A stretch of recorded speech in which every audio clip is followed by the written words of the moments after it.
Hi everyone, in today's video we're going to see how you can clear video search history on your Amazon Prime Video. Welcome back to our channel How To Tutorials. So let's dive right into it.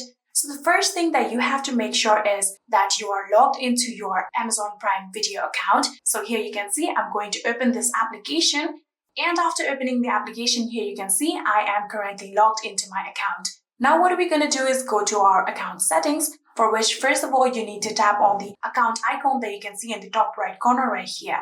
So after tapping on your account icon just like this, so after tapping on your account, here you can see a gear-like icon right here. Tap on it, and now we're on the settings of our Amazon Prime Video account.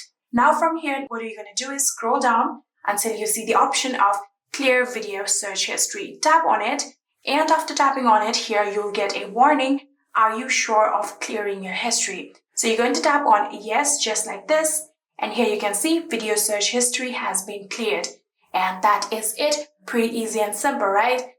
I hope this video was helpful to you guys. If it was, please do not forget to hit that subscribe button and like our video. Thank you so much for watching. See you in the next.